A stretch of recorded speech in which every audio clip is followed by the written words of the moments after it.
Et si je te disais que, selon le prophète paix et bénédiction soit sur lui, être un bon musulman ne commence ni par la quantité de prières surérogatoires, ni par l'apparence, ni même par les paroles, mais par quelque chose de beaucoup plus profond, beaucoup plus exigeant, et pourtant à la portée de chacun d'entre nous? Et si le véritable critère n'était pas ce que les gens voient, mais ce qu'Allah voit dans ton cœur, dans tes intentions, dans ta manière de traiter les autres lorsque personne ne t'observe? Aujourd'hui, on va découvrir ensemble ce qu'est réellement un bon musulman, selon les paroles authentiques du messager d'Allah. Paix et bénédiction soient sur lui, à la lumière du Coran et de la Sunna. Et tu risques d'être surpris par la simplicité et la puissance de cette définition.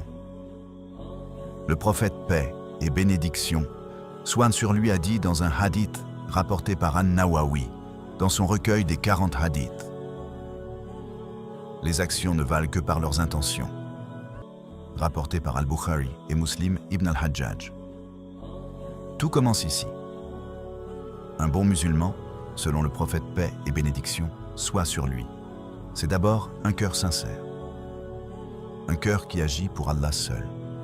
Tu peux accomplir les mêmes actes qu'un autre. Prier, jeûner, donner en aumône. Mais si ton intention est de plaire aux gens, de recevoir des compliments, alors la valeur de ton acte s'effondre.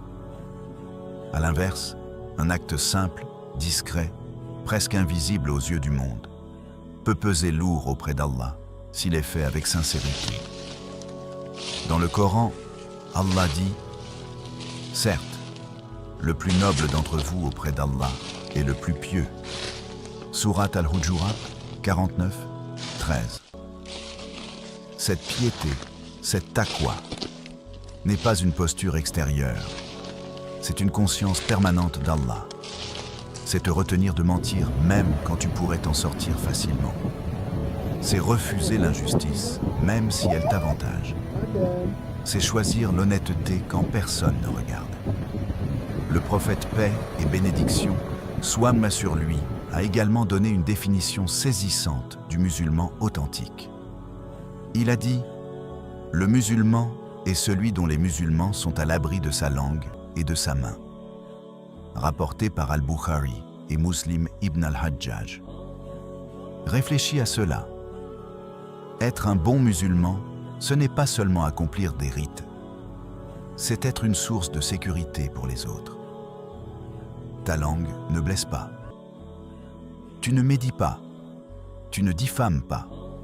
Tu ne rabaisses pas. Ta main ne frappe pas, ne vole pas, n'oppresse pas. Imagine si chaque musulman appliquait réellement ce hadith dans sa famille, dans son travail, sur les réseaux sociaux. Combien de conflits disparaîtraient? Combien de cœurs seraient apaisés? Être un bon musulman, c'est devenir une miséricorde ambulante. Et justement, le prophète paix et bénédiction, soit sur lui est décrit dans le Coran comme une miséricorde pour les mondes. Surat Al-Anbiya 21, 107. Suivre son exemple, c'est incarner cette miséricorde. Il pardonnait alors qu'il avait le pouvoir de se venger. Il donnait alors qu'il manquait de bien. Il souriait même dans l'épreuve. Selon un hadith authentique, il a dit « Le meilleur d'entre vous est le meilleur envers sa famille. » Rapporté par At-Tirmidhi. Voilà un critère concret. Comment es-tu avec ceux qui te connaissent le mieux? Avec ton épouse, ton mari, tes parents, tes enfants?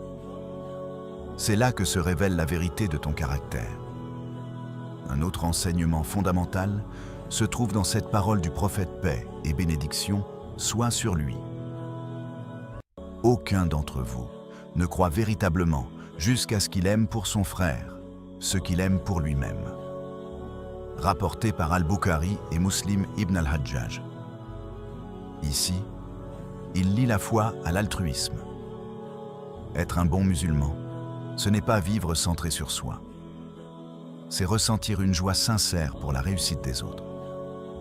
c'est invoquer pour eux en secret. C'est les soutenir au lieu de les envier. Et si on va encore plus loin, le prophète paix et bénédiction soit sur lui a dit: le fort n'est pas celui qui terrasse les gens, mais celui qui se maîtrise lorsqu'il est en colère. Rapporté par Al-Bukhari et Muslim ibn al-Hajjaj. Dans un monde où l'on valorise la domination, l'ego, la réaction immédiate, l'islam redéfinit la force. Le bon musulman maîtrise sa colère. Il choisit la patience. Il respire avant de répondre. Il se rappelle qu'Allah l'observe. Ce modèle n'est pas théorique. Il est profondément pratique. Être un bon musulman, c'est prier à l'heure même quand on est fatigué. C'est rendre l'argent qu'on t'a confié. C'est baisser le regard. C'est respecter ses engagements. C'est demander pardon quand on a tort. C'est revenir vers Allah après chaque chute, sans désespoir. Car le prophète paix et bénédiction, soit qu'un sur lui nous a appris qu'Allah est plus miséricordieux envers ses serviteurs qu'une mère envers son enfant. Peut-être qu'à ce stade, tu te dis « Je suis loin de tout cela ». Mais justement, un bon musulman n'est pas un être parfait.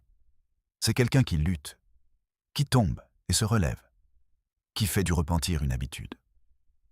Le prophète paix et bénédiction, soit sur lui a dit « Tous les fils d'Adam commettent des fautes, et les meilleurs des fautifs sont ceux qui se repentent. » Rapporté par At-Tirmidhi.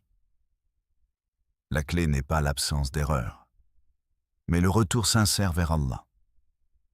Alors pose-toi cette question, en toute honnêteté. Si le prophète paix et bénédiction, soit sur lui, te voyait aujourd'hui, reconnaîtrait-il en toi les traits qu'il a décrits? Ta langue est-elle une source de paix ou de blessure?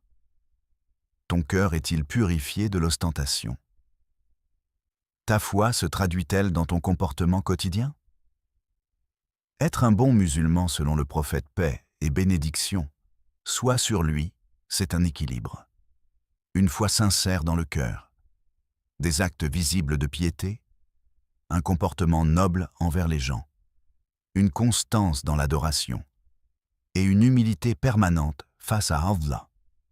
Si cette réflexion t'a touché, prends un instant pour écrire en commentaire la qualité que tu veux améliorer dès aujourd'hui. Est-ce la patience? La sincérité? La douceur avec ta famille? En partageant ton intention, tu fais un premier pas concret. Aime cette vidéo si tu veux davantage de rappels authentiques basés sur le Coran et la Sunna.